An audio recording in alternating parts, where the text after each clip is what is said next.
Hey, everybody. Did I turn my microphone on? I did. Hi, happy Wednesday. Welcome. It's me. I'm Luna. I'm the Zen Witch, and I'm here to do some readings for you for the next week. How are you? I mean, really. Like, how are you? Um, wow. You know what times we're living in. I want to say to you first thing tonight that, hi, baby Joe. Oh, I'm so glad you're here. I am so glad you're here. I got so excited. I looked down and saw, a couple people watching. It's like, oh, they're waiting for me. I can't tell you how much that means to me. But I hope you're doing well. And I know in times like this, um, it can almost make you feel guilty to be saying, I'm doing well, I'm doing okay. Because we know there's so many people that aren't. I mean, seriously aren't. In so many ways, on so many levels, on every front. And I'm going to give you something that might make it easier for you because if somebody says how you doing and like they're stressed and they're out of work and having some serious issues like that and you're actually doing okay and it's like I don't want to say but you can say, or even if you're doing generally super shitty and you happen to have a day where things are okay. I'm not feeling so under it today and somebody says how are you doing and you want to say I'm doing well and it's like but I might not be doing well tomorrow. So um, I want to give you a little modification here, and when somebody asks how you're doing, you can say today I'm doing well.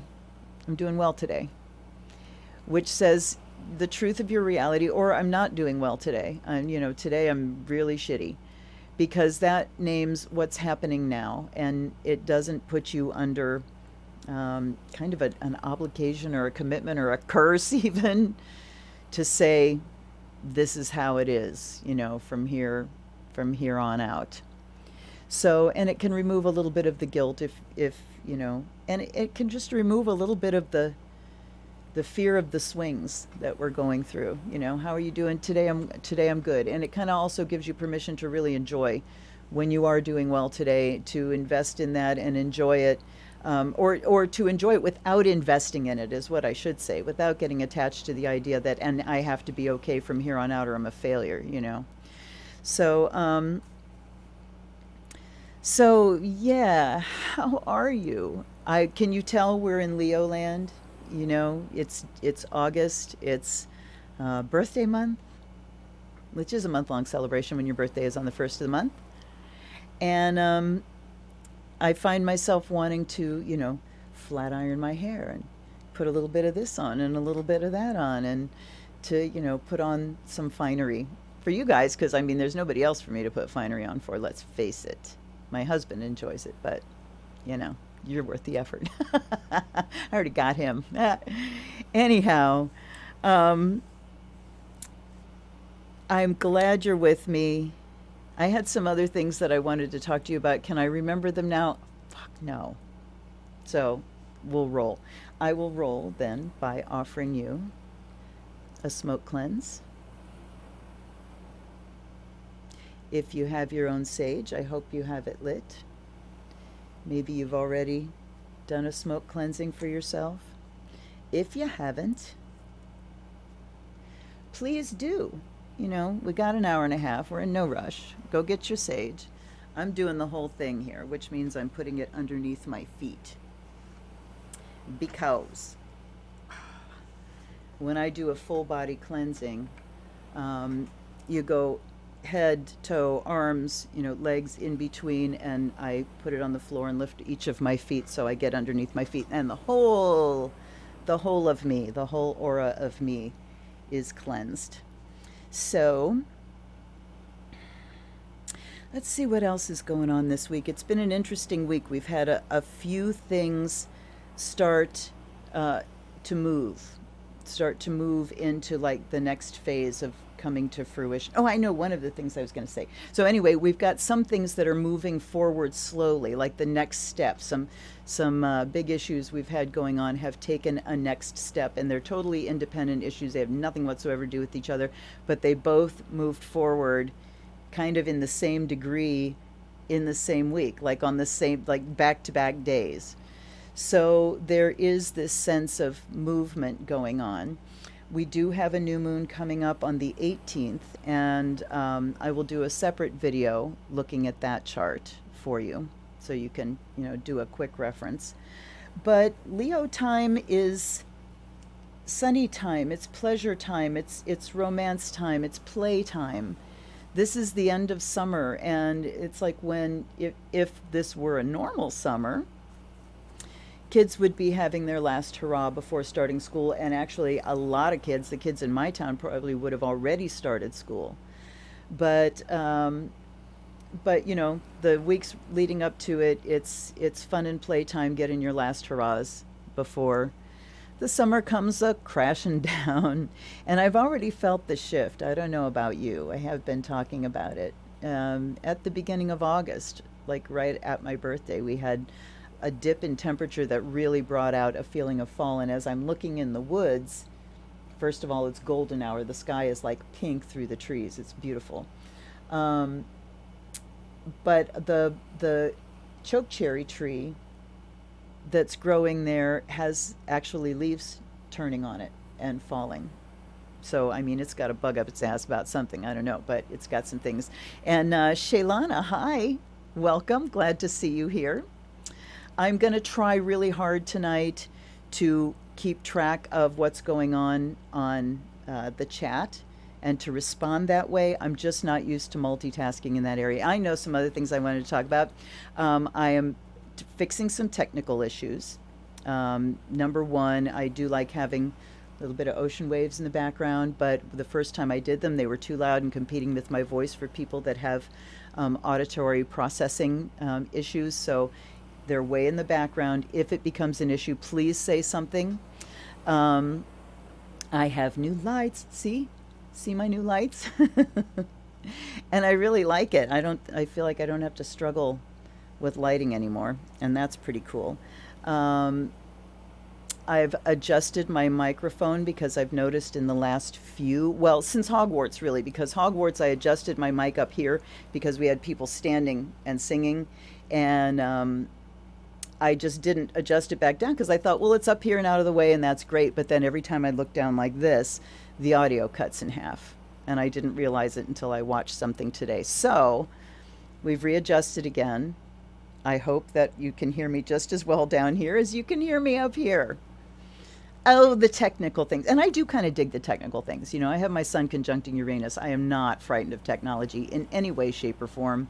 And I did my time there, but I have no longer have fear. So I kind of like solving these problems. I like sort of leveling things up just so I can give you, some quality. I'm going to give you some quality video. Another thing I wanted to say was I ordered a deck. This is kind of a shout out. I ordered a deck from eBay this week. And in case you guys haven't noticed, if you have anything important that has to come through the mail, you might have been noticing how badly it's sucking lately. Just really, really long time. I had something shipped in June. It was the Pride deck that I ordered at the beginning of June, and the label was created and then it just went nowhere. And they said it was shipped, it was given to the post office. It's probably still sitting in a warehouse somewhere. This might be one of those things where I get, a second copy of that deck because they reshipped it and I got it within days. But I may see the first copy of that deck showing up at some time, and I'll return it to the publishers or to the seller. So I bought a deck on eBay called the Black Tarot by Debray, I think the publisher was called. Beautiful thing. And I got a notice that it shipped on the 5th, and it was supposed to arrive yesterday on the 11th. Hi, Lisa. Hi, thanks for showing up. Thank you so much for being here. And I waited for it, and I kept checking the tracking, and it was just saying the label was created, no scans anywhere. And I'm like, uh-oh, here we go again. So it didn't arrive yesterday. I contacted them and said, I'm seeing the tracking is stalled. What's up? And they said, well, we've had some other things get stuck at the post office. I will contact them. And he did, and he said, who knows where it is. We will reship the deck, and or he said give them till Friday to try to find it. But then I got a notice that they'd reshipped, and that he left me a note saying because of the hassle in not receiving the first shipment when I expected it, they are sending me out another deck called the Original Tarot, and this company is Siren Imports on eBay. So shout out to Siren Imports for absolutely fabulous customer service. Now it's up to the post office, but as far as response and customer service and doing, above and beyond, I mean, just reshipping the deck would have been great, but above and beyond sending me another one as a freebie, stellar. So that's what customer service is all about. So I have I got my tarot cup tonight. And I'm drinking seltzer. I'm drinking soda water or, flavored water. I will try not to burp at you, but oh, I do enjoy it. I really do. I mean, I'm a hillbilly in that regard. Anyhow, tonight I have some ideas and I would like your input, so I'm going to be looking at the chat here. The two decks that I am going to use tonight are two pagan-centered decks, the Sacred Circle Tarot, and then for the Oracle, the Well-Worn Path. Now these are, I've said I'm going to use a classic deck and a new deck. I'm not sure when this one's published. I don't really care. These two kind of reached out and hollered at me, and I grabbed them, and then I went and looked. Okay, so this is 2008. It is a relatively modern deck compared to this one. But I went and looked for my reviews of these decks because I'm going to go and use only tools that you have seen reviewed so that you can see them in action, and I'm going to try to remember to link to those reviews. And when I was linking to these reviews, I noticed that I did these both in March, and they were like a Monday, Friday thing. So I already kind of linked these decks together. But I was feeling very pagan-centric tonight. So we will get these out of their pentacle bag, and words just left me for a few seconds there. And the Well-Worn Path, there's something new from the time I reviewed that deck, and that is I have the book. Ooh, ooh. So when I talked to my daughter this one time after I reviewed the deck, and I was talking about the collection and how I wanted to get the Dolly deck to complete it and all that stuff. And by the time 5 minutes into the conversation, she sent me a link and said it's on the way to you. As we were talking, she got on, I think it was Etsy, and found somebody that had the book, purchased it, and I got it within a few days. So I actually have both. And that makes me very happy. Okay. Time to get settled. So I hope you've done a smoke cleanse. And what I'm going to do right now is I'm going to light my smoke cleanse again. And, I've told you I don't light my sage with a lighter, with butane. It kind of messes up the purity of the smoke. So what I have here, I have a box of fireplace matches over there, the big long ones, and I'll use them the first time, and then when I blow them out, I just have an old 9-day candle thing, and I put the sticks in there so I can use them again and again as matches. And then you don't waste that whole big stick. I mean, they carved down a massive tree to a little stick for your convenience. Don't waste it. Right. Now, I'm going to cleanse both of these decks with sage.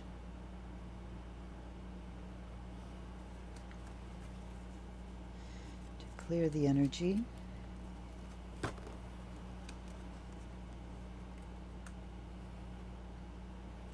And this is the cleansing by air and fire.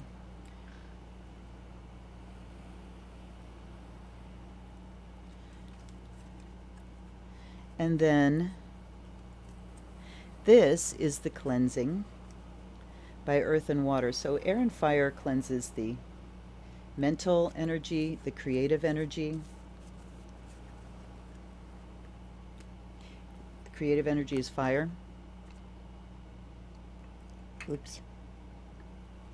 And water and earth cleanses on the emotional level and the physical level. So we do the cleansing. I don't want them to stay wet. But you know, that's what happens in the use of a deck.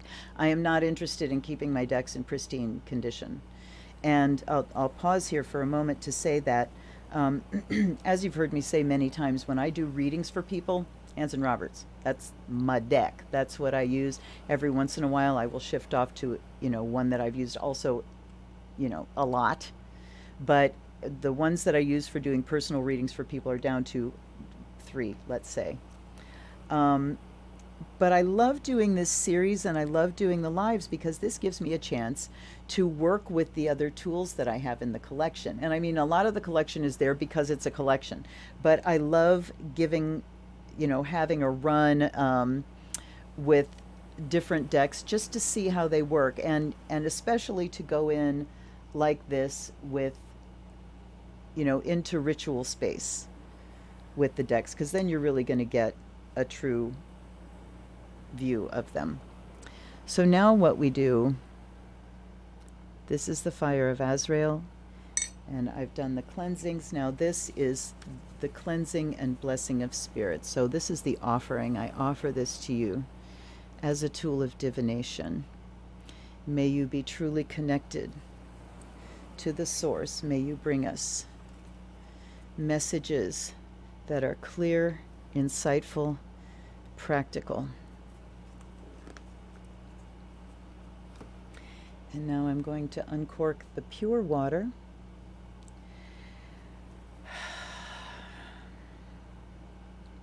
Time to sink down into your body. Like feel your butt get heavy, you know, lead. Sink down. And just do a couple of nice deep breaths. And I ask my ancestors and all guides and guardians, all protectors, I ask my fairies to come and be with me tonight, to bring messages. Lloyd, Ingrid, Shimsho, Jessica, himself, Master Sculptor, Sari, Kieran, all of you, I ask you to come in. Come in, come in, come in. Let's have some fun. Let's play. My ears are open, and I am welcoming your messages. I welcome you here, blessed be. Okay, Baby Joe. Yeah, eBay is great. Ah, really? Kaifi. Ooh, ooh, ooh. I would be interested in knowing that source. I will search Kaifi on eBay and see what happens. So I'm going to give these the initial shuffle just to wake them up, and then I'm going to tell you what I'm talking about with a format change. This is one of those decks. All right, this is the Waking Up shuffles, and I'll probably shuffle them differently from here on out. I forgot how chunky this deck was. Woo, baby. But if you watch my reviews coming this Friday and next Monday, particularly on Monday,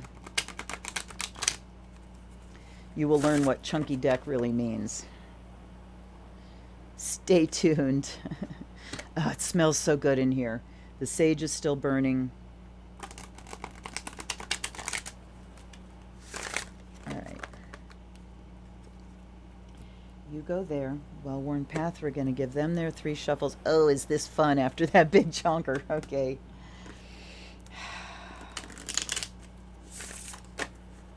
And yes, I love that shuffle. I love the way the air goes through them. I love the way they go back and forth and do this dovetail thingy. It makes me happy. It pleaseth me. Okay. Now, what I'm thinking of doing here, I have been for the past few weeks taking the karma cards and shuffling them and letting them tell us which sign we're working with. But this week I thought about adding or changing. You tell me what makes sense. And I pulled out the ones for the houses. And I thought it might be interesting, instead of just doing, you know, things where you have to know your sun, your moon, and your rising to get 3 messages out of the evening. And if you don't know your moon and rising, then all you have to look at is your sun sign, so you get 1 message. But if I do the houses, then it is pertaining to an area of life for each of us.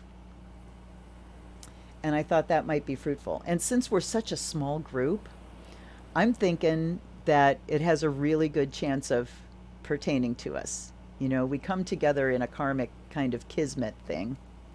So I could do like for the house with the tarot, and then I could do for the sign with an oracle. Would that get too confusing?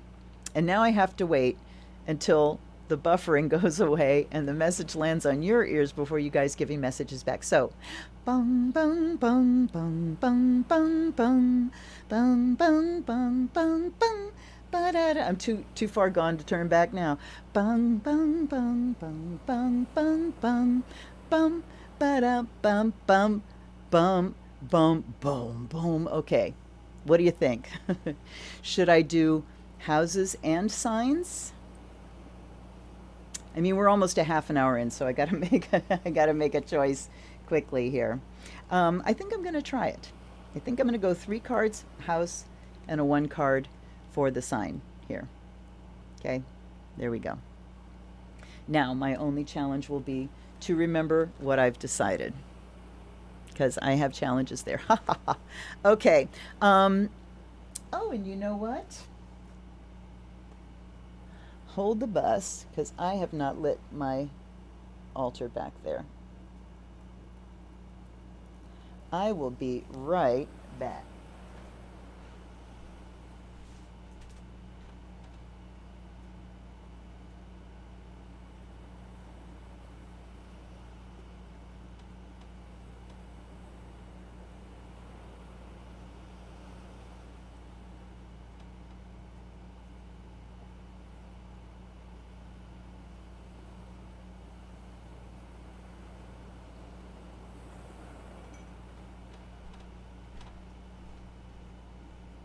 Okay.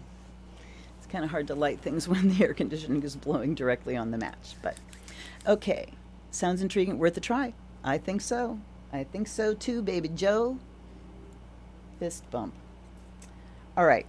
So let's start with the house. And I'm going to shuffle, so I'm not doing them in order because, you know, what the fuck. Okay. So the first thing we're going to talk about is the 7th house. This is committed partnerships. So everybody automatically thinks marriage, not necessarily just marriage. Oh, I will. Yes, I'm going to explain, Lisa, about the houses so you know exactly what's going on. I am a teacher first and foremost, and I'm rarely going to throw information at you without explanations to go with it, because I want you to, you know, I want you to learn something, not just take my word for it. Okay, so 7th house isn't just marriage. It is committed partnerships, business partnerships, collaborative committed partnerships, close friends, people that you're bonded with, I think would be a good way to put it, that you have a bond with for whatever reason, not a dalliance, right? And one way to kind of hone in on that is that 5th house is dalliances, romance. It's kind of what gets you attracted to somebody in the beginning, you know, that spark, that play, that sexual attraction, that thing that goes, ooh, you know, I want to play with you. But 7th house is when we now have a bond with that person and they're important to us and we're working together towards something. So let's do another here. All right. I'm going to take 3, and I knew, oh my God, I was sitting here going, I know the court cards are going to come flying out because I hate them. I hate court cards. Guess what? We got 2 court cards right out the chute. All right. Husbandry, potential, and action. And one of the reasons I chose this deck is because there are keywords, and you know how much I love keyword cards. Okay. Husbandry. Interesting that we're talking about the 7th house that talks about marriage, and the first thing that comes out is husband, the word husband. So husbandry is the male side, like animal husbandry is the breeding of, caring for life and creating in that way. Potential is the Page of Wands. So we've got earth and fire together. Practical creativity. Practical creativity. And Eight of Wands is action, things happening fast. So as far as seventh house issues go with your close friends, with your close partners, your bonded friends, there's nurturing that needs to be done here. We've got to look at what we're creating with our partnerships. So many people, I feel so sorry for people whose lives were like all externally scheduled before this hit, because I'm sure they went through just a wicked crisis. And people whose relationships really consist of seeing each other in the evenings and maybe eating a meal together, and then maybe they sleep side by side and then see each other in the morning, off you go. And then on weekends, and it's all scheduled, let's go do things. Now we are called to look at our partnerships and say, what are we really creating here? Is this what we set out to create in the beginning? Did we get where we were going, or did life get in the way? And so you start bringing the potential of that relationship out through husbandry, through nurturing, through looking at how you're partnering and what you are creating together. Okay, and action says then things can move forward well. And falling in love again, because the Eight of Wands is one of those cards that can show up when you've fallen in love, when the arrows have come flying in and you've gotten swept off your feet. So I would say that when you put that husbandry towards your relationship, you will see the potential for falling in love again and things catching fire again. And it takes work, and sometimes you have to do things that don't feel normal. If you've fallen into kind of a rut with your relationship, even with friends, this goes with friends too. Time to explore deeper things. I always love it when my son's dear friend is here. They are definitely a bonded pair. They're like twins. And the whole time their friend is here, the talk is constantly deep talk, back and forth and all these ideas and it's like they never run out. They never run out of wonderful things to say to each other, of things to explore when they're not physically together, which has been a lot, as you imagine. They're constantly talking on the phone. The connection and the bond is a constant thing, and the back and forth is a constant thing. So there we go, seventh house. And now let's take one from the Oracle.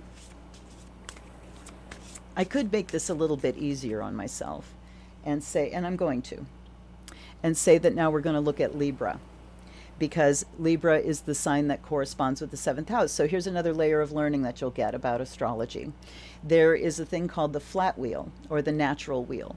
And it is just the schematic of all the information that's available in astrology, and the signs in order, the houses that those signs correspond with. For instance, Aries corresponds with the first house, being the first sign of the zodiac, and on around the wheel. So Libra is the seventh house. So this is going to be the reading for Libras in particular: Libra Sun, Libra Moon, Libra Rising.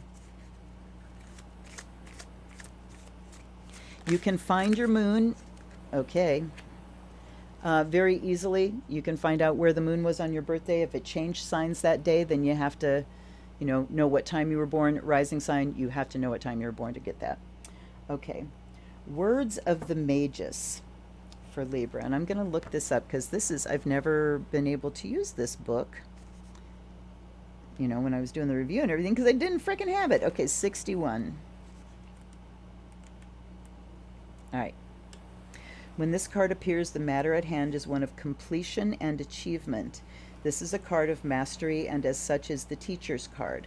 The message of this card is to look to the higher vision, to a different standpoint. It also reminds us that even though heights have been reached, the path of revealing continues toward new teachings. The mark of the teacher is to know that there are lessons to be learned from those who are taught. Amen to that. I have always said that I teach a class because there's something I need to learn. And I have never, ever, ever in my life taught a class where I didn't learn new significant things. So guess why I'm here teaching you guys? Yeah, totally selfish. So the words of the Magus, those words have power, right? So be it, so it is kind of the phrase that I get there. So for Libras, it's talking, they talked about completion and achievement. So let's go back to the seventh house things here and talking about nurturing something into completion, bringing that the practicality of earth, which is the husbandry was at one of the coins, and then the fire of action and potential here. The potential is just lying there in the middle. The action is what brings it forth, right? Potential just lays there until you do something with it. So the words of the Magus, Libra, say that it's time to speak your dream into being. It is time to define your goal, redefine your goal. And, I want to invite you guys, too, to redefine your goals on a daily basis. Redefine your purpose. But life ultimately has no purpose. There isn't like somebody out there going, today's the day when this is supposed to happen. It's not like that. It's fluid, it's flowing, it's chaotic. But it has patterns, and the universe has laws, and they all follow those things. They all follow.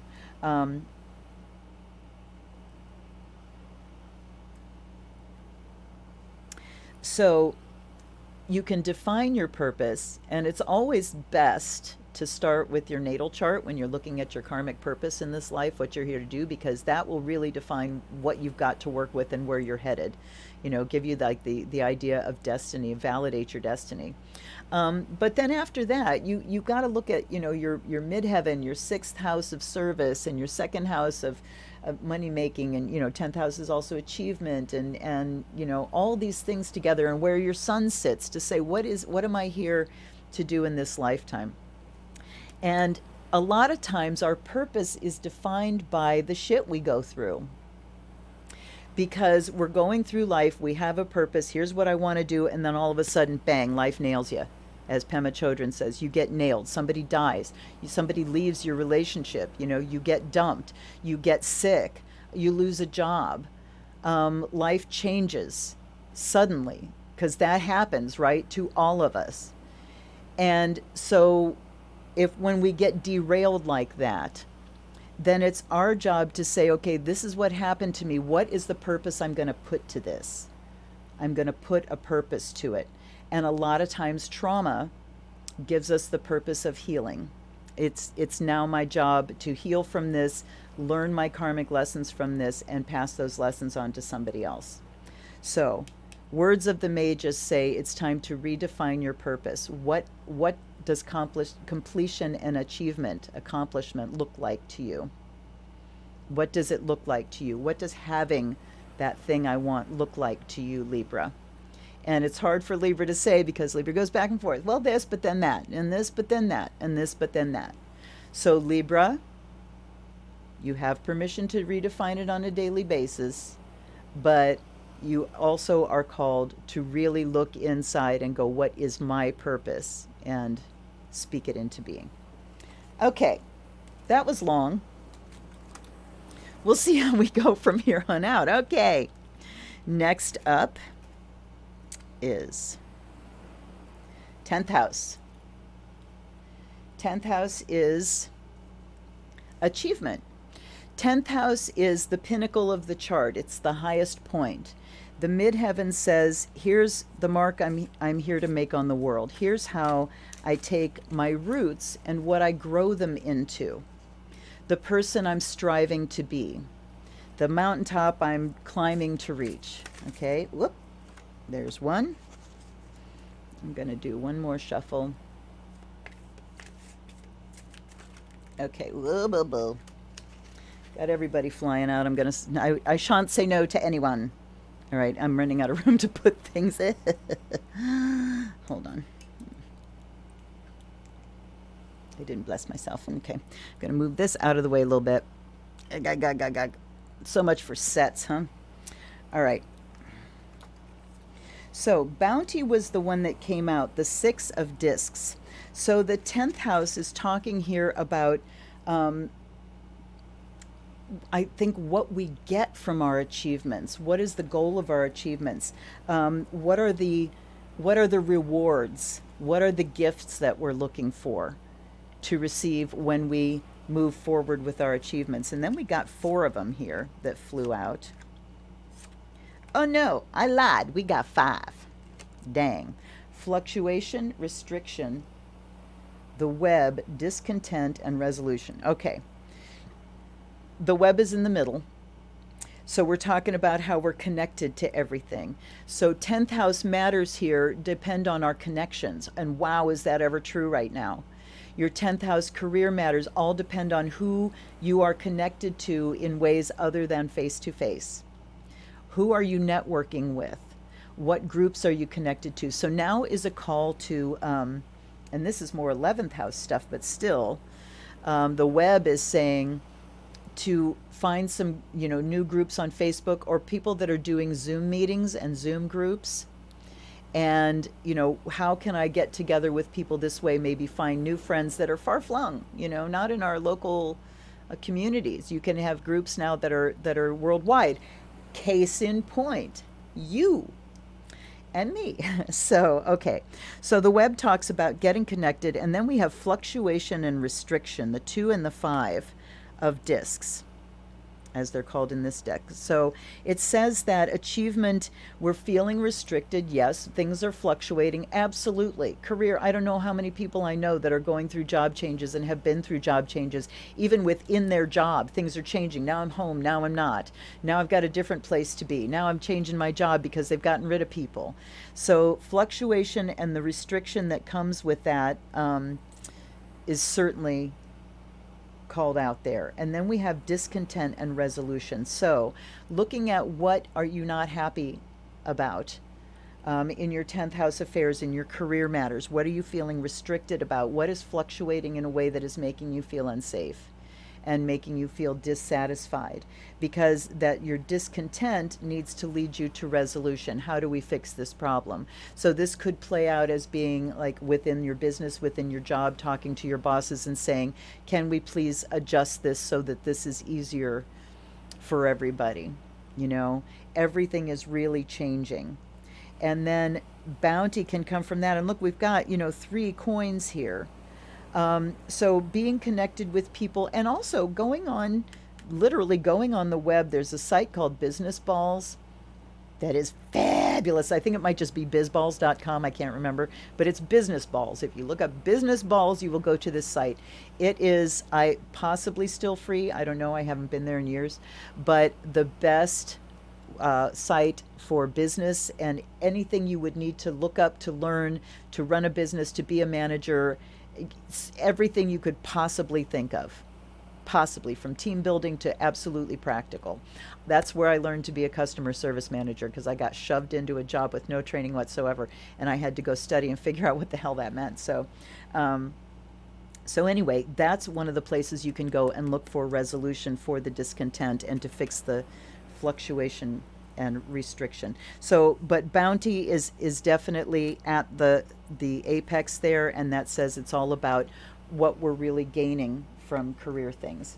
So 10th house is associated with Capricorn. It's Capricorn's natural house. This is Capricorn's the achievers, right?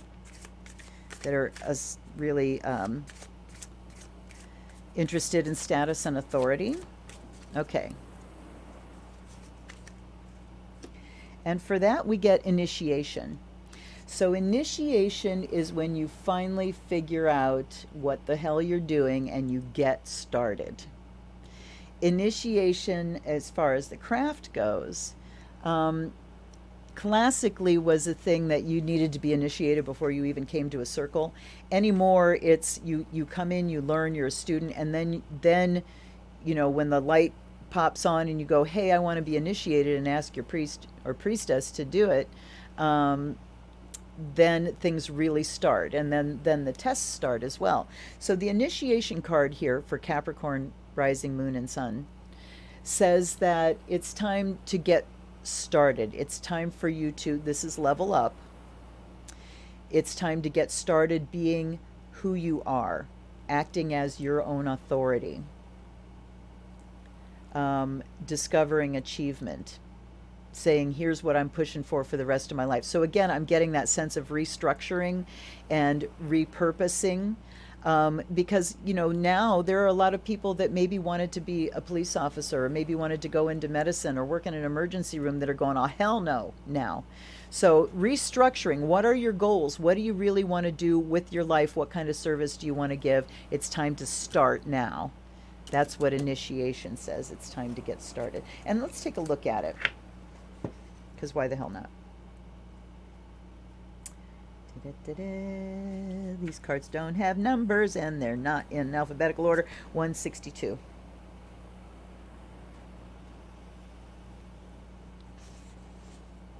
When this card appears, it addresses challenges that lead to wider perspectives and opportunities. This card also speaks of trust and endurance as one faces a new phase of life. The card of initiation can indicate the old axiom, when the student is ready, the teacher appears. Okay, so it's a rite of passage, and it's saying, I'm ready now. Okay, I am now ready to start my next level of karmic lessons. So it is taking on that responsibility, a natural thing for Capricorns and Capricorn Moon, Capricorn Rising. I'm taking responsibility for myself and my achievement. I'm asking for my next level teacher. Okay.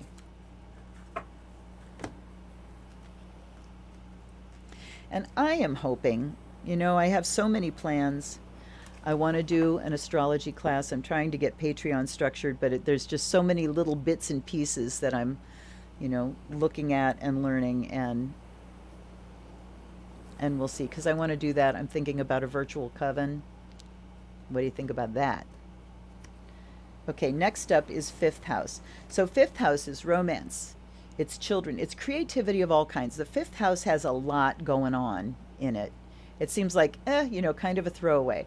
But it is creative expression, art, children, romance, play, gambling and speculation, games and fun.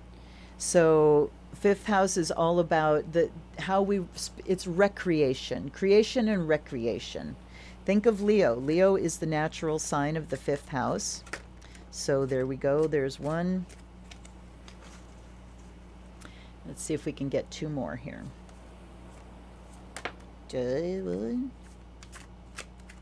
Whatever that was.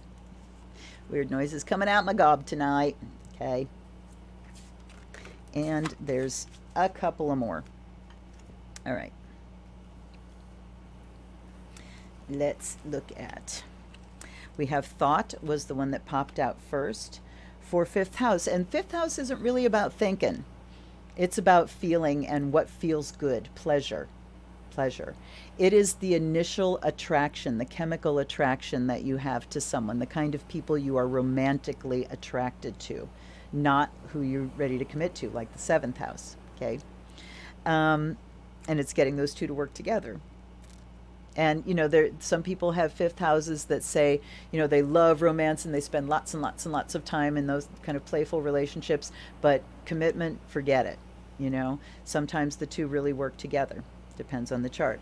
So thought in the fifth house just says, think before you play, and to maybe put some thought into what you're creating, and do it for pleasure's sake for sure, but then maybe just think about what can I do with this? Who else? Who am I expressing this for? Who else might dig this? Something like that. Then we have intuition, reward, and sacrifice. Sacrifice and reward. All right, let's take them one at a time. Fifth house matters. Well, thought, again, thinking about fifth house as being speculative things that we take chances on. Well, maybe I'll win here, and you take a chance on. It's like with romance. You take a chance when you're attracted to someone and you don't know anything about them. You take a chance when you decide to have a child. You have no idea what you're getting. No idea. So it's things that are not like guaranteed. So maybe thinking about that beforehand and just pausing before you leap in fifth house matters is a good thing. Taking chances is not a great thing right now. That's obvious. Intuition, Queen of Cups, just says listen to your guts. So when it's really hard when you're getting swept off your feet It's really hard when you've got that chemical buzz going on to stop and go, what are my guts telling me here? Because, we usually tend to feel what's going on a little bit lower than the guts. So use your intuition to guide you one way or the other. How do you listen to it? Think about the thing that, you got to get really relaxed first of all. Think about the thing, person, whatever you're ready to take a chance on and feel. Do I open up? Do I contract? Do I feel fear? Do I go, ah? Then reward and sacrifice here. I'm thinking about children here, especially the sacrifice and reward, because reward and sacrifice are two separate things. Sacrifice is sacrifice. Sacrifice has no reward. It's give it up and expect nothing. Sacrifice expects no reward. Okay, what was the word? Okay, service. Service expects a reward. I give service, I receive compensation for that. Sacrifice is offer it up. If you're Catholic, that makes sense to you. If you were a former Catholic.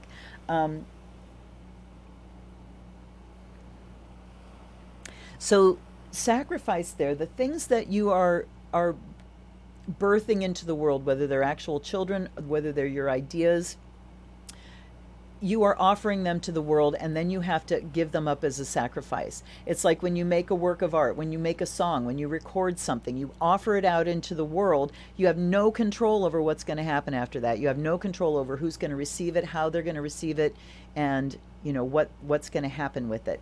So there's the sacrifice, but the reward is in just offering things up all on their own. Just making the offering is its own reward. And it's a very kind of cleansing, clearing thing. When I was back in like 2001, I had a goiter, this huge thing growing in my neck. And I went to have surgery, and they told me, I went to the anesthesiologist, and he's got these sticks in my nose, and he's got a camera down my throat looking to see if they would be able to intubate me because it was pushing my esophagus off, and it was on this side. Yes, this side. And he says, as he's got me there, and by the way, I'm holding my tongue out with a paper towel. And it's got coming down my throat and fit my nose. And he says, you realize you could permanently lose your voice from this. And I said, excuse me? He pulled those things out. I said, what are you talking about? I'm a singer. And he's like, oh, you have to talk to your surgeon. The surgeon said, yes, by moving the nerves that we have to move, you could end up permanently hoarse. And I'm like, ah, shit, I need to think about this. I thought about it for a month. And then I needed to have it done because I felt like somebody was choking me. And so I went to my altar, and I laid myself flat down on the floor.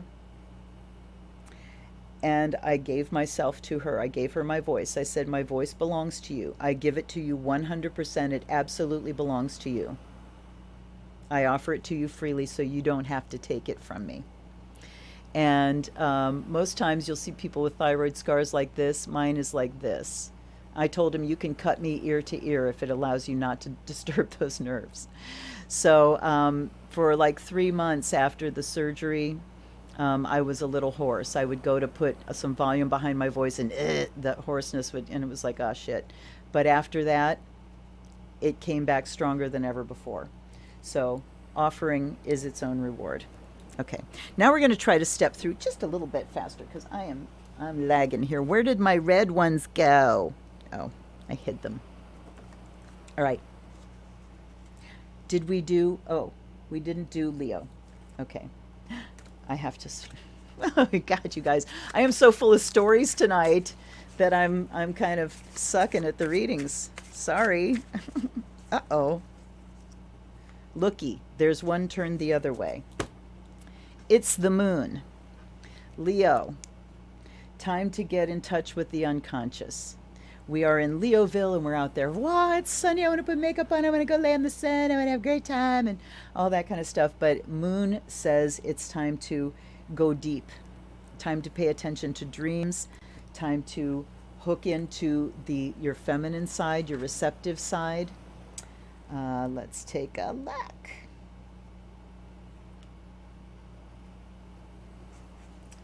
I hate it when I can't. Oh, there it is.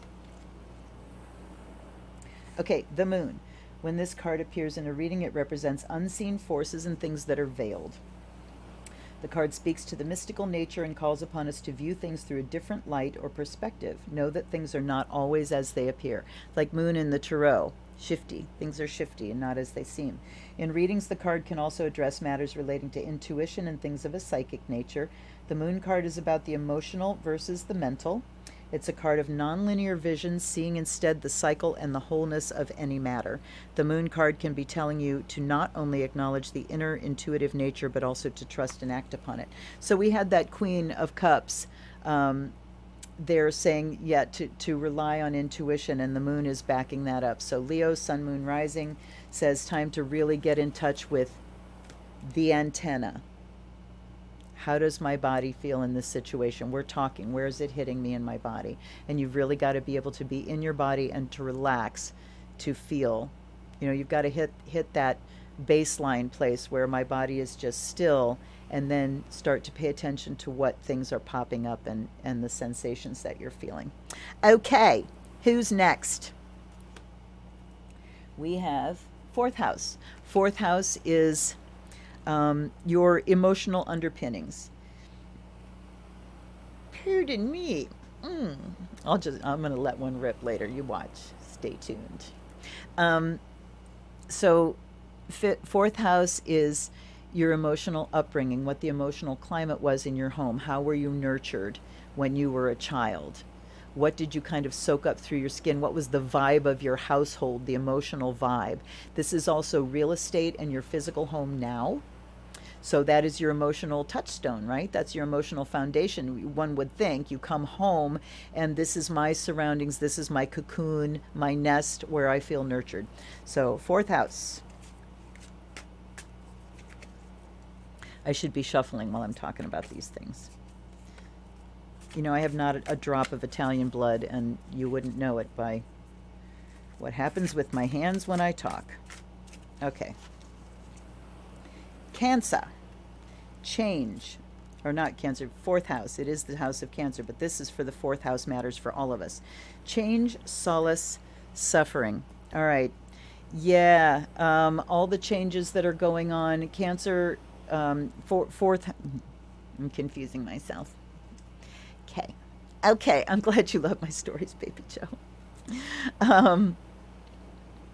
Okay, look, I'm going to type this. Okay. So, fourth house matters. Yes, there's suffering. Yes, there's change. So we have 3 swords here. Things on the home front are under a lot of stress right now. Our emotional home fronts. There are so many people that are facing eviction, and if you're one of those people, you're in my prayers every single day for shelter. So the issues of people's home fronts changing, and the evictions that are going to start rolling out, and I want to say here that I feel like when that starts happening, they're going to rush through something. As long as they have a choice, they're going to delay. When the shit starts hitting the fan, and then the reaction is, oh, people hate us for this, then they're going to do something. And you know who I'm talking about. I'm talking about the GOP. So anyway, change. Yes, things are changing on the home front. We are restructuring from the ground up. So not just, obviously externals and jobs and things have changed, but we're restructuring our homes to absorb those changes. Whether you're moving, whether you're setting up a home office that you didn't have before, whether you're having to get technology in order to keep doing your business, things are changing there and becoming home-centered. Things are centering in the home. Suffering comes with that change, especially if you don't do change easily or well. But there's solace too in that things needed to change. The thing that we're seeing now is how many parts of our culture just really were not working. They were repaired but not fixed. And so there's solace in that.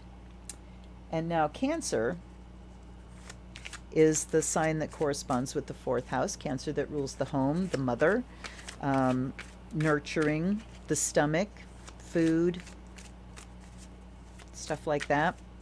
All right. We have Maiden. she's going to talk about springtime and that being free. Let's see.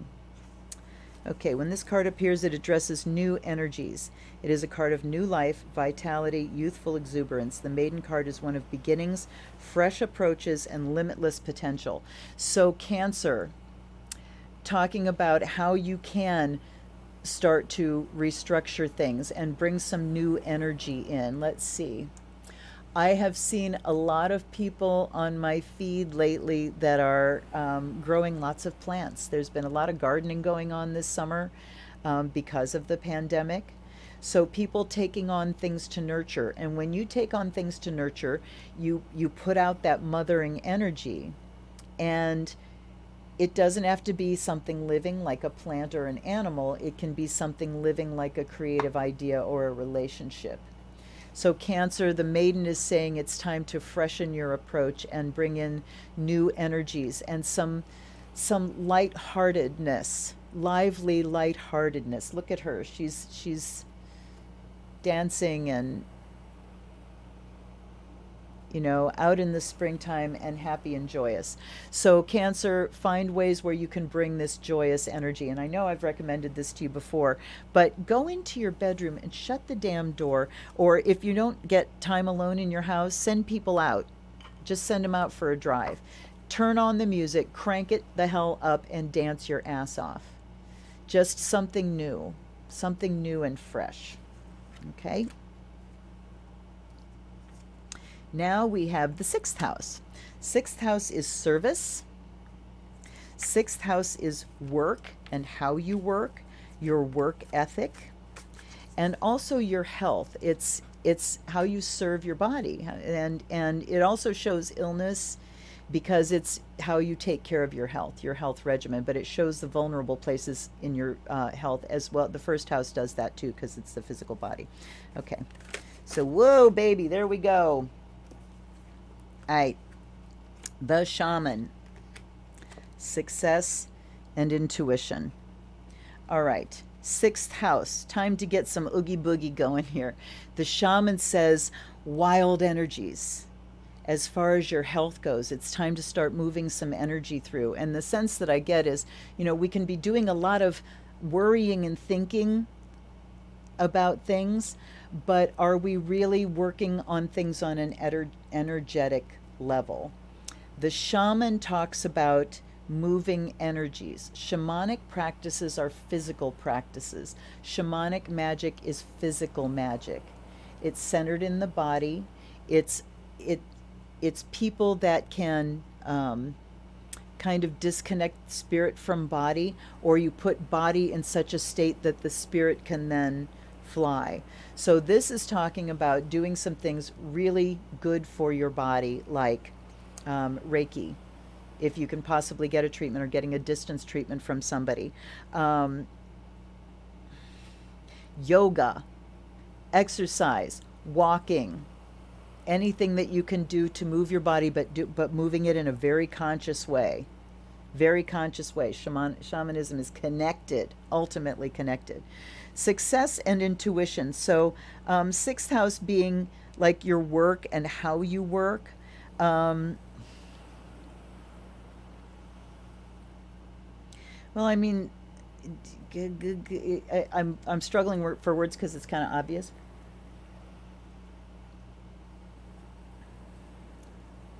I guess we need to define, what success is for us, but applying intuition in how you go about your work. Now, there's a difference between intuition and then just kind of going with the flow, because you can go with the flow with work, but if you're an artist, that could translate into I don't feel inspired today. Time to do work. I don't feel like it today. That's not what intuition is saying. Intuition is saying, when I go to do the work, when I go to serve on a daily basis and do the work that I'm called to do, here is how I'm guided to do it. And the Shaman card there says, Spirit guides me. So before you step into doing your job, check in with Spirit, check in with your intuition, and that takes you to success. And define your successes on a daily basis. If I get just this done today, I will feel success. And don't give yourself your whole fucking to-do list to do. You know, set yourself up for being a success in whatever work you're doing on a daily basis. Here's what I can accomplish today, and I will call it success when I do. All right. Sixth house is Virgo. Virgos who are here to serve.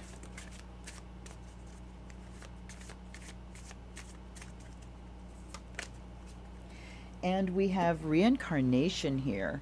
So bringing new life, having a new go round, looking at karmic patterns. That's pretty hefty. And I'm trying to relate the two, but maybe I don't have to, right? Maybe we take this just kind of separate for Virgos. Okay, reincarnation. When this card appears, it addresses renewal or return.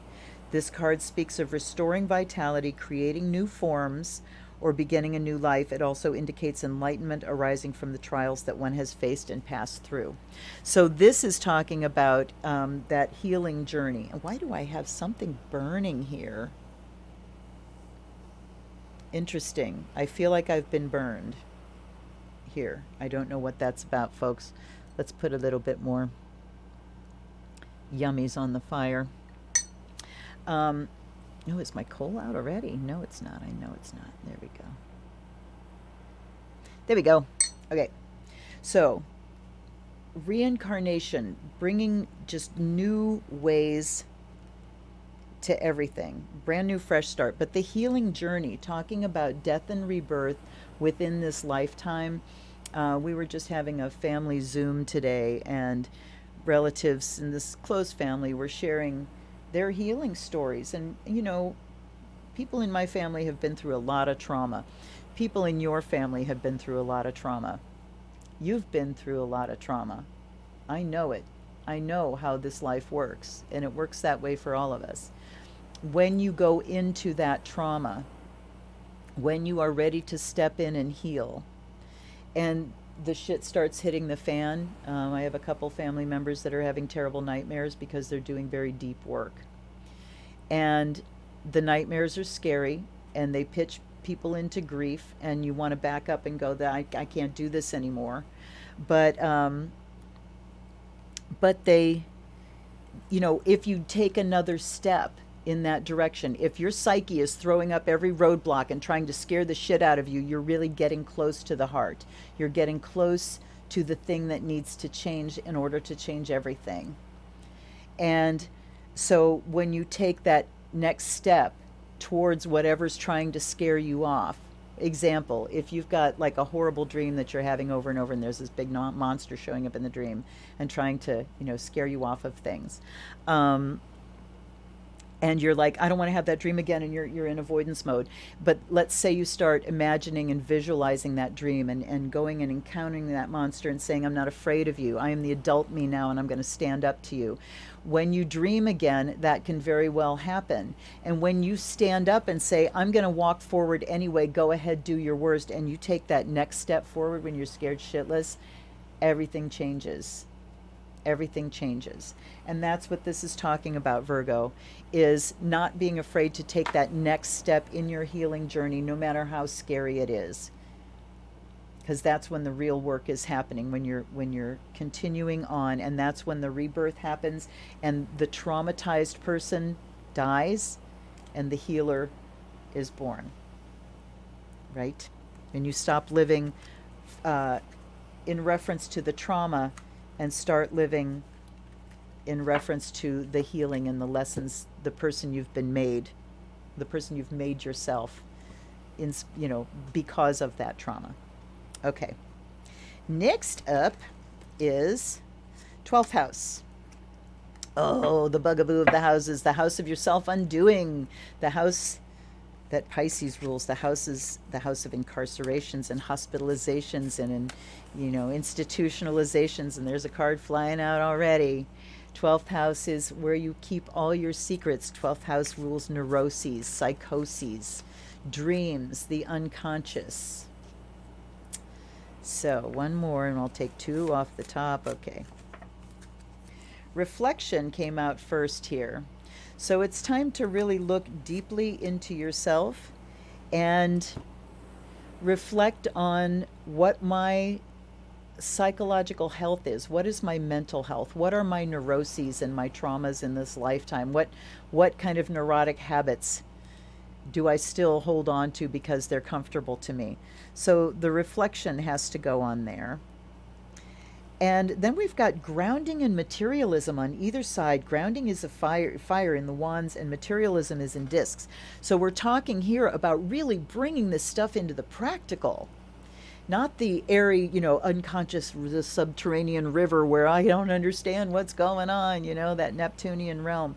This is saying that it's time to get your hands on this being, this is what experiences all the neurotic stuff, all the thoughts this body does.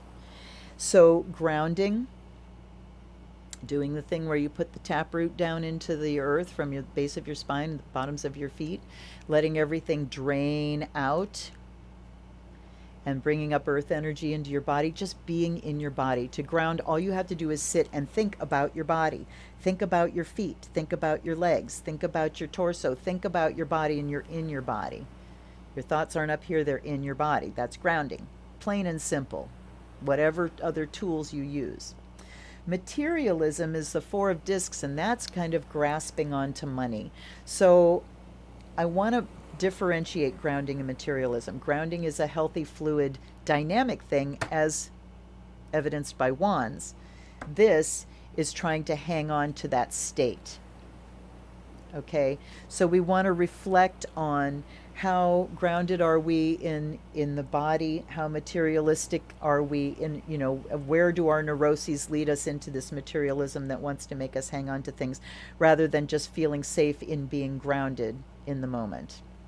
Okay, and when I was early on, when I was talking about today I'm okay, that's being grounded in the day, because we don't know what's going to happen. We don't know what's coming. And we spend so much time worrying about what's coming. But time to get back into the now, reflect on where I am now, ground myself so I don't get bogged down in materialism. Now, Pisces is the sign for the 12th house. Pisces, sun, moon, rising. What do we got for Pisces? Broom. Okay. This one I got to look up. Now, I would guess a broom is about sweeping away the old, bringing in the new. 72. Here we go. Wow, there's a long one for the meaning here. When this card appears in a reading, it addresses rising above our limited vision and perception. It calls upon us to look for connections in what appear to be mundane circumstances. The card calls us to deal with what is happening instead of investing energy in understanding why. What is happening rather than why.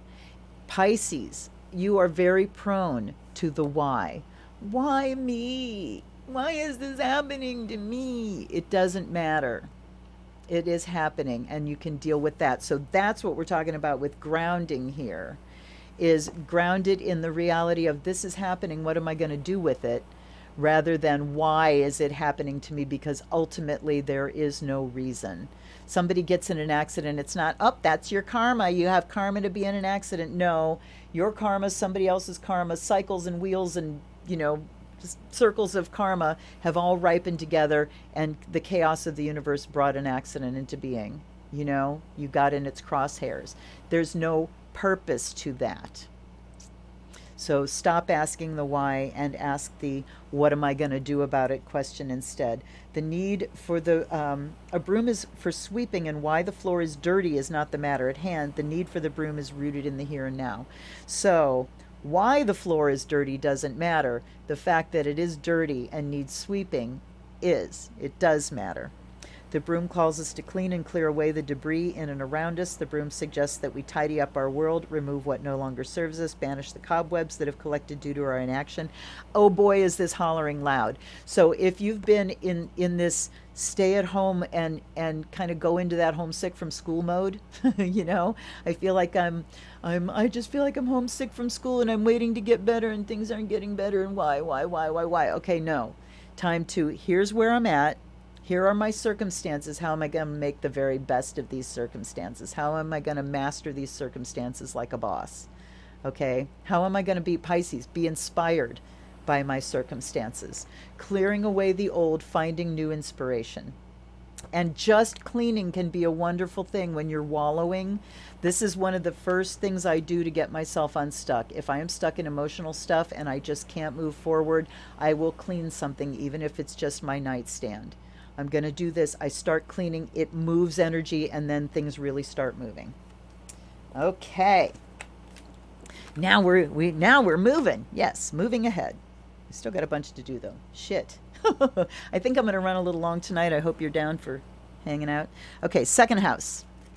Second house is money and values. Second house is I have. So, what am I doing here? Second house is I have, I value. It's how money operates in our lives. It's how we use money, how we look to it, how we perceive it, how we earn it. What brings money into our lives? Okay.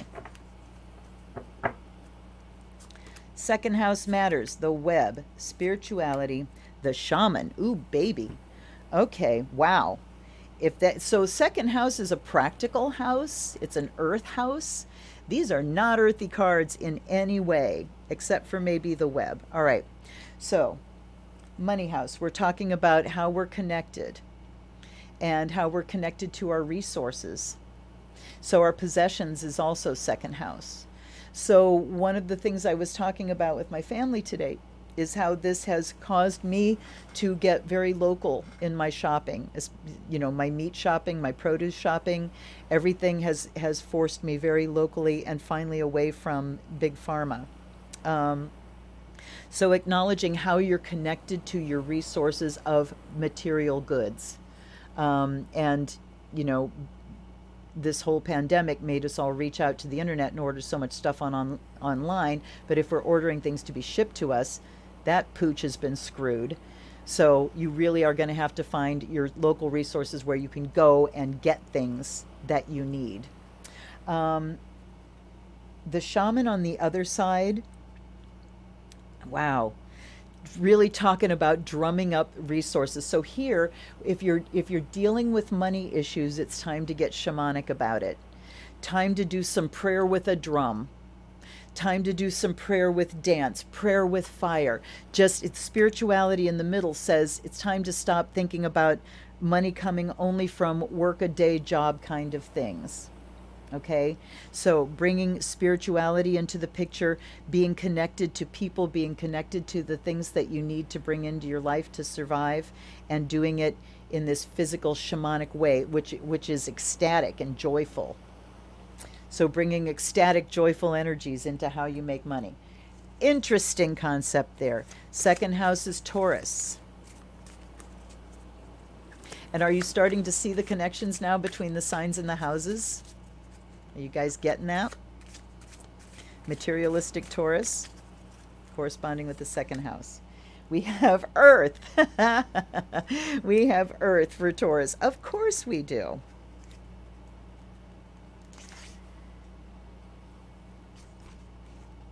Taurus, the first of the earth signs, so very grounded, so very concerned with material things and their possessions, wanting things that last a long, long time and are of good value. When this card appears, it is addressing the process of manifestation. It is about the actions needed to achieve goals. The Earth card reminds us that we must be focused, methodical, practical, and devoted if we wish to ensure success.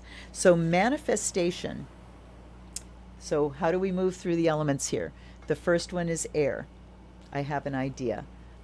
Idea, inspiration. We take in air. We inspire. Respiration is breathing, right? Inspire is to take in spirit, to take in the air and go, I have an idea. Then we go to fire. I'm going to do something about this. Fire is the action we take. The motivation, the fire in the belly. Now I got to do something. I'm restless until I can do something. Then the water comes in and, oh, this feels good. This feels good now. We start getting the reward coming back to us of the emotions that feel good. So we invest and we commit. Yeah, this is feeling good to me. I'm going to stick with it.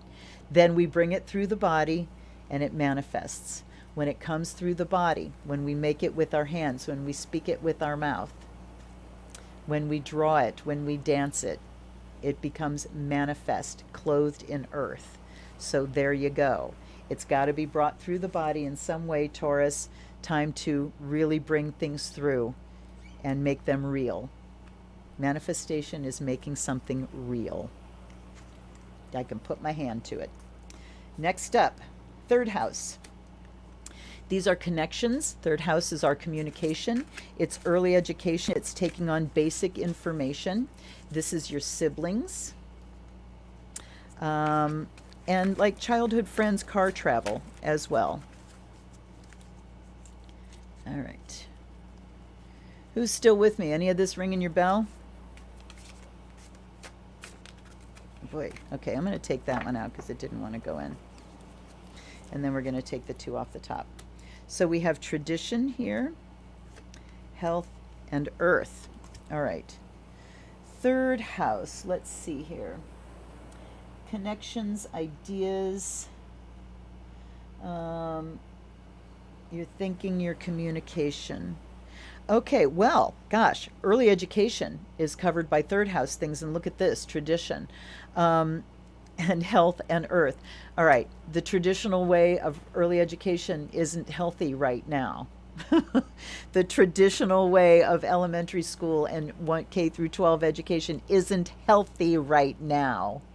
So again, I want to say to you, if you have kids in school and if you are able to do it at all, just say no. You know, if you are in a place that is suffering from these outbreaks and things are dicey, say no. Keep your kids home. Homeschooling is great. It's not the end of the world. Your kids aren't going to be pariahs. Your kids aren't going to be dumbbells. You will make it. You will make it through. Remember that it's not that kids can learn, it's that they do learn. And every state has some online learning resources. And if your public school system doesn't have it, just do some homeschooling or even unschooling for the year. Your kids are going to survive. I promise you. So taking care of health, bucking that tradition. Earth is saying practicality here as well. So we had Earth for Taurus, and then we've got Earth again here. We've got to be practical, and the practical now says we can't send kids into a hotbed of pandemic, deadly disease. No. Sorry, just fucking say no. All right, Gemini is third house. So for all you Geminis, I kind of like this system where we're talking about just general areas and then we're talking about people specifically. I do like this. Okay, Gemini, what do we got for you here? Wand. The tool of air for me. So how fascinating that it's Gemini, as we had Earth for Taurus. Okay. Wand. When this card appears in a reading, it addresses communication on all levels. So they do acknowledge wand as air here. The wand points to the need to expand and direct. It is also a card of branching out into new opportunities that will bear fruit.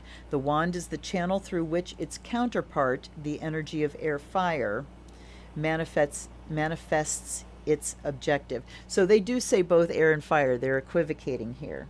That air and fire are the counterpart of wand, but I see it as air.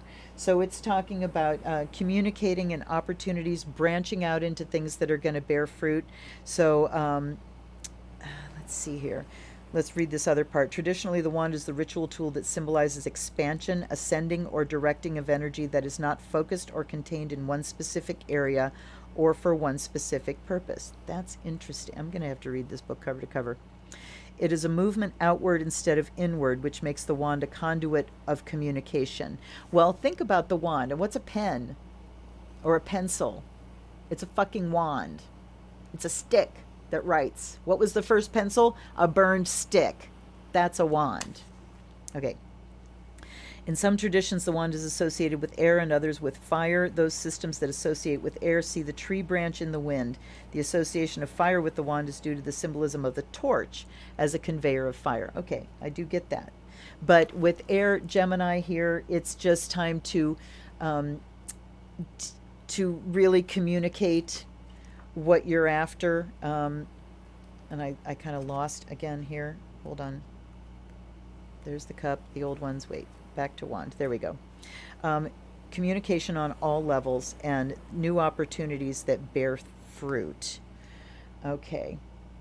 So just communicating, doing what Geminis do, which is networking, communicating, letting people know what you're up to, what ideas you have. Hey, maybe you'd like to collaborate on this. Would you guys like to talk to me about this? Little powwows via Zoom, things like that. That's good Gemini stuff, to use your good Gemini energy. Gemini, maybe you're the one that needs to get the Zoom meeting started because you're the networker.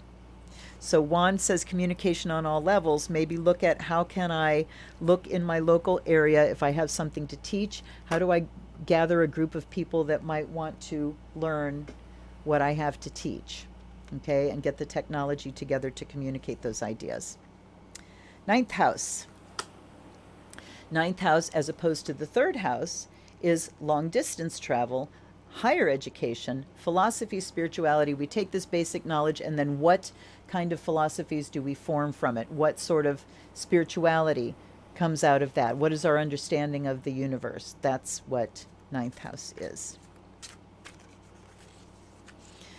Okay.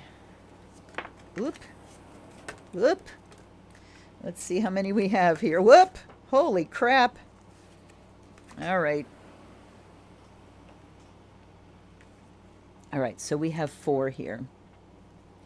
We have materialism, intuition, prudence, and initiation. Okay, I'm going to do this. Or maybe let's go here. Materialism, prudence, and initiation. I don't know. I mean, these are the pairs that make sense to me here. I usually hate it when people manipulate readings, but hi. Okay, materialism and prudence. So this is, what house did I say? Ninth house here. So looking at our philosophies and the state of our spirituality, wisdom, what kind of wisdom we're tapping, it is wise to be prudent with our material resources, but there's a fine line between prudence and materialism. I can't believe, wow, it's weird that my air conditioning turned off. It's not supposed to. Okay, anyway. Prudence is conservation. I'm going to conserve my resources. I'm going to spend them where they need to go, but I'm not going to do extravagant spending. I'm not going to buy stupid things. Materialism is, I'm not going to buy anything, or I'm going to buy everything because that's all that matters to me, is the material and what I can buy. So prudence can say time to sort of set some money aside, set some things by a little bit. I'll tell you a secret. I tuck cash away in a special place, like near my altar, as an offering. And for a while there, I was just like, anytime I had cash come into my hands, I was tucking it away. And today I was worrying if we would have enough resources to get to the end of the month. And then I went, you know what? I might as well look there and see. And there was $300. So prudence is tucking things away for future. Intuition and initiation says it's time to start a new level here of using your intuition, and putting your spirituality into practice. This is ninth house. So whatever your philosophies, your spirituality is, it's time to put that into practice. Okay? Using your intuition. You believe in this stuff, you wouldn't be watching me if you didn't. So time to put that really into practice in your life in a new way. Initiation says this is a whole new beginning. I'm leveling up and I'm going to start this now. So time to start doing that. And then to just apply your wisdom to your material resources as well. Now, ninth house sign is Sagittarius. Whoops. And we got 2. We got familiar spirit and the reed. Whoops. The reed, R-E-D-E, the Wiccan reed, and it harm none, do as you will. So, Sagittarius, have at it. Just don't hurt anybody. Sagittarius fucking lives there. Okay, the read is 45, and it say, when this card appears, the core issue at hand is one of ethics and integrity. This card tells us to look at our beliefs and examine whether we adhere to them or are we situational with our ethics. In essence, this is a card of holding to our principles despite how we are treated by others. The read calls us to forgo personal ego in exchange for maintaining the purity of our inner spirit. Self-examination of true intention is called for. So, ethics, Sag, time to look at ethics, the ethics of things, and say, am I applying my ethics across the board? Am I truly an ethical person? Or like they said, am I opportunistic or situational in my ethics and my ideas of right and wrong? And then familiar spirit, so again, trying to keep it on the high road there, Sag. Familiar spirit says, when this card appears, it addresses the need for middle connection. It speaks of needing a mediator or one with closer ties to what we seek. The familiar spirit is one of finding the meeting point through which you can connect with what you desire. Through this, you can discover an interface for improved communication. Wow, that is so Sagittarian. So a familiar spirit, like, having a cat that can go where you can't go to carry magic, a familiar animal like that, a spirit guide like that.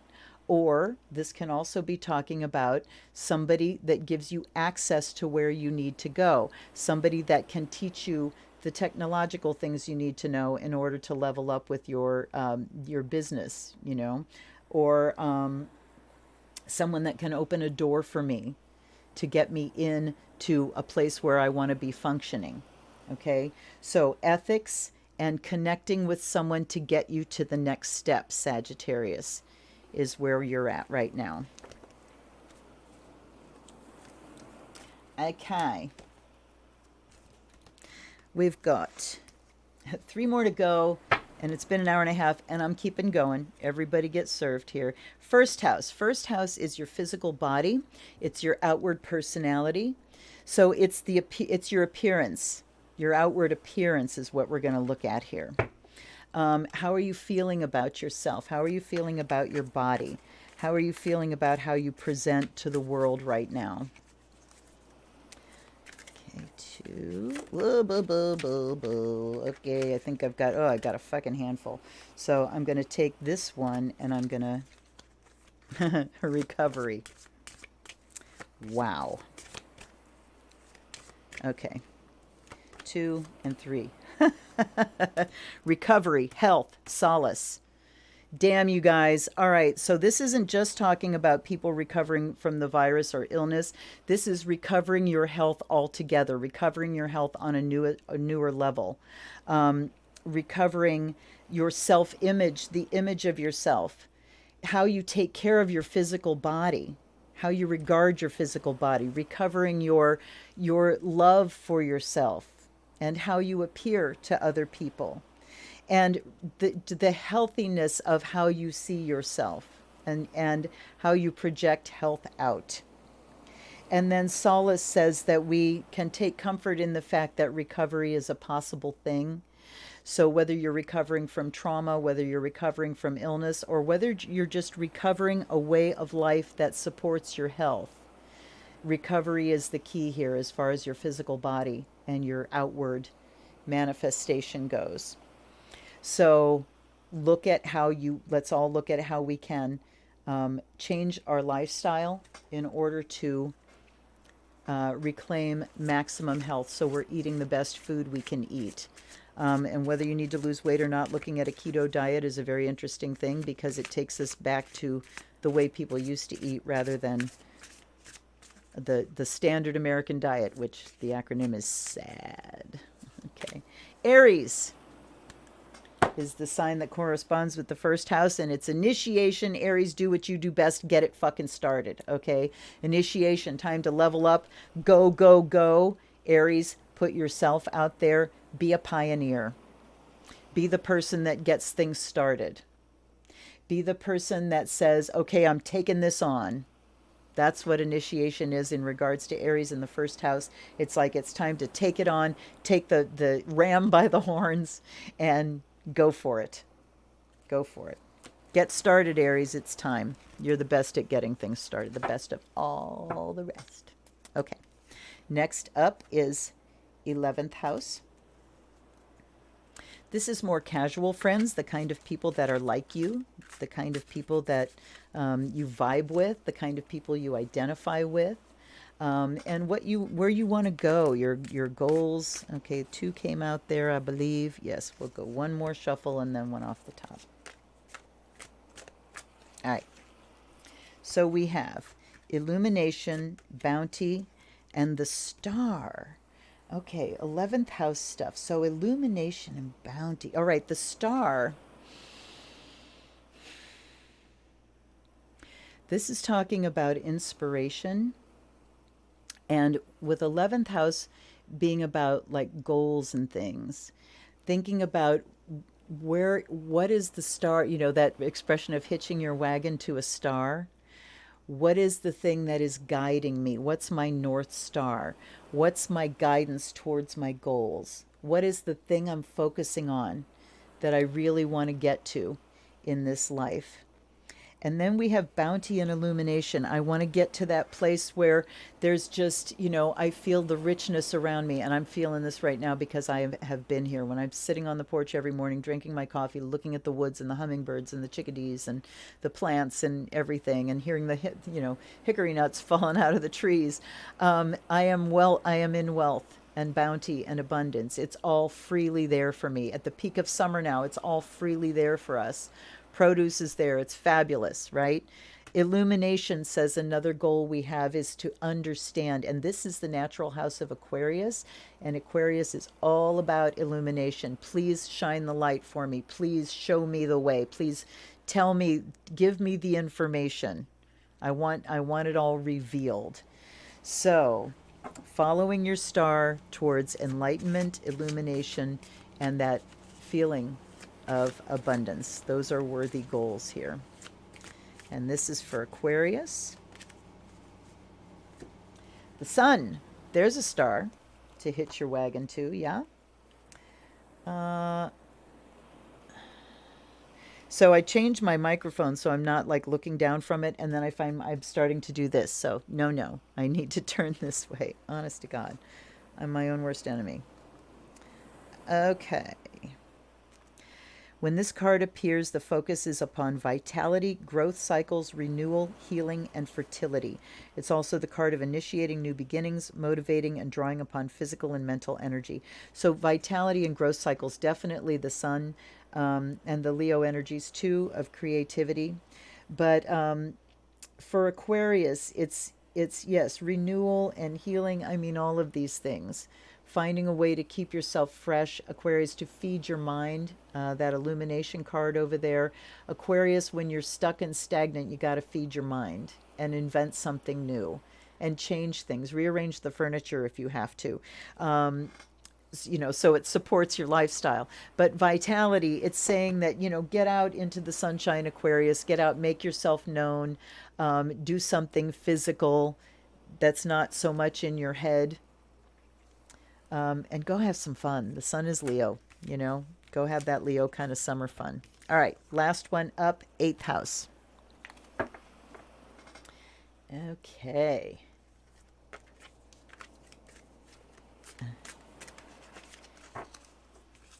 Eighth house is sex, death, and taxes. 8th house shows, how you get what you need from other people. How they support you, whether they're a boss giving you money or somebody in an emotional relationship, and how you get your needs met. That's where we're at. It's the natural house of Scorpio. We've gotten 2 out, and one of them is the underworld. Okay, and delusion. So we have delusion, rest, and the underworld. The 8th house is the underworld. It deals with death, the concept of death.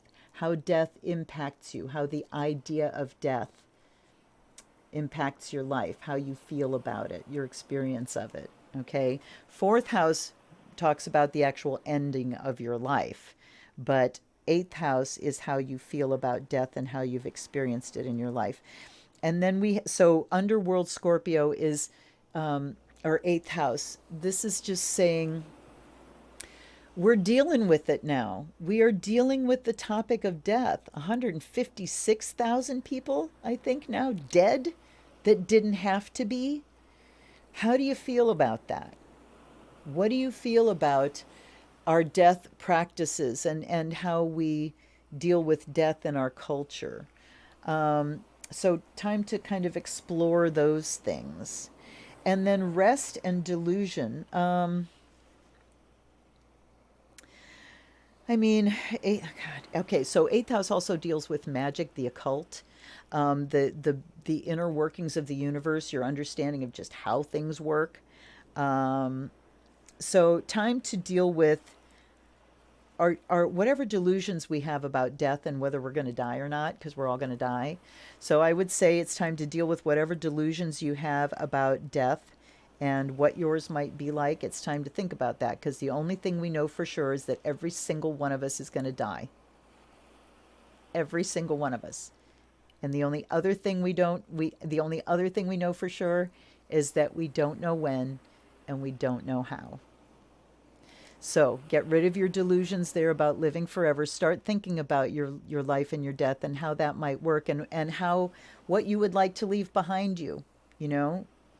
Um, and then rest here talks, yeah, obviously just talks about, I'm gonna look up the underworld here. We're on our last card. So where are we at? Number what?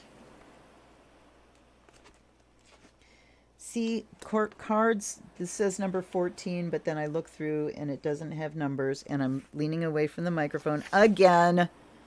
The underworld. Okay, 107. Okay. Card shows King Gwenab Nuv in his underworld domain of Anun. All right, the symbolism. Let's get to meanings, please. Divinatory meanings.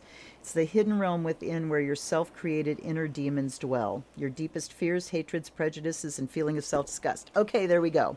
This is the seamy underbelly, and all of our delusions and our fears and hatreds, all that icky stuff. That is so eighth house.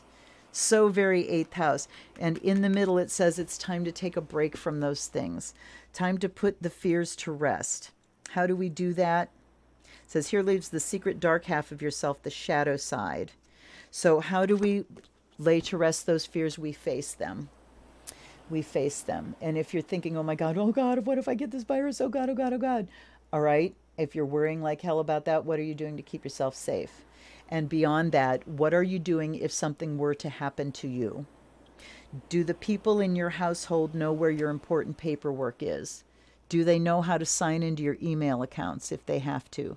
Do they know how to get on your Facebook to ask your friends to pray for you because you're sick? Who else knows how to manage your life in case something happens? So this is how you deal with fear. Oh my God, what if something happens? Okay, what if something happens? What will you do? What is in place? And then start dealing with things on a practical level. But the rest here is a rest from the obsessive, fearful thinking, all right? And the delusionary thinking that says, the rules don't apply to me. I'm never going to get sick. It's okay. I can do whatever I want. I'm never going to. No, the reality is we're all at risk. So lose the delusions, face the fears, and then give it a rest from the obsessive stuff. And of course, eighth house is Scorpio. So, whoops, here it comes. Oh, and we are upside down, the law of three. Did I pick the deck up upside? No, it flipped. So we definitely have to look at that reversed. If they do reverse meanings here, I didn't even bother to look. Okay, quit leaning away from the mic. The law of three. When this card appears, it is a reminder that our actions and words create energy. The law of three calls upon us to examine how we are conducting our personal affairs. What energy are we generating, and what is the state of our relationships, career, and general state of being? Know that what we experience in the cycles of our lives is often the return of the energy we have sent out into the world. So Scorpio, This is the reminder that you do know magic. It's where you live. And you know that what you put out returns to you threefold. Not three times, times three. Okay, three times bigger. Boom, boom, boom. So the law of three says whatever you put out returns times three. So it makes you think very carefully about consequences of things. And thinking about how your actions and your words create energy. Scorpio is so ready to sting. I'm talking about me here. I got Scorpio rising with that Pluto sitting right on the midheaven, conjuncting Mercury, so it comes out my mouth. I can slice you to ribbons and love every second of it. Oh, baby. You don't ever want to be in that position on the receiving end, because it's glorious. I can be 10 feet tall. So, thinking about how your words and your actions affect people, Scorpio, think about what do I want coming back to me times three. And that's the energy that you put out, because you're also a master of transformation, master of disguise. You can put out whatever you want to, Scorpio. So make sure what you put out is what's worth getting back times three. Okay? All right, gang. Well, I kind of like that, and I kind of like these decks as well. Obviously, I will be using new ones next week, but I sort of liked the pairing of these two because we had, similar cards in both decks, and that worked out sort of well. That didn't work out. Oh, God. It's so funny because I know how to use this stuff, and it just fucks with me every time. So, what did you think, people? Did you like it? I hope you got something out of it. Please feel free to hit the donate button and send me a couple of bucks. That would be awesome. It's always good to get, validated for the work that I'm putting out here. But I am certainly working on my business model as well and structuring things, and will be making offerings in the future for Patreon and for people that want to subscribe and go a little bit deeper with me. I do have a lot to teach that's in a much greater detail than what I put out here. So, I really hope you don't have any family in Sturgis right now. I hope that you're safe. Every day I pray for you. I really do. I pray for the entire world.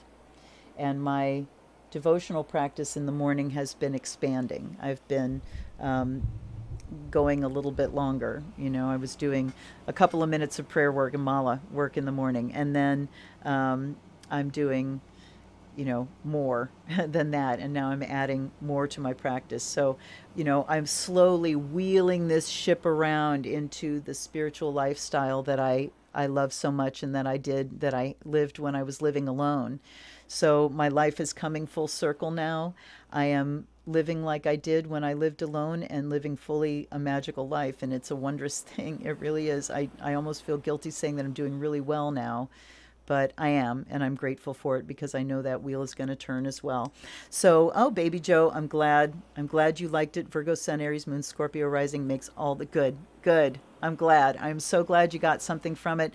I'll be back here next Wednesday. Like I said, feel free to shoot me a donation if you feel so called. And if you do, when I get a donation and I have a name attached to it, you get prayed for in name. So I definitely put the vibe out. It's the wheel that turns. I put it out to you, you send back to me, it comes back to you, and the wheel goes round and round and round. So I will see you again on Friday for an Oracle unboxing. These are going to be a couple interesting ones. Wisdom of the Oracle is one. Someone asked me to review that deck, and I bought it, and it took me a while to receive it. But I finally did. And then I got one called The Good Tarot. They're both by Colette Baron-Reid, and they're very interesting reviews. So I was surprised by both of those decks. So anyway, hang in there, wear your mask, wash your face, wash your face. Wash your hands. Think before you speak. Before I talk, I should read a book. Oh my God. Anyhow, I love you guys. Thank you so much for hanging out with me. This is a pleasure. It's getting to be more and more of a pleasure every week. I hope that I'm giving you good information that you can, that your life can be guided by. Until I see you again live next Wednesday.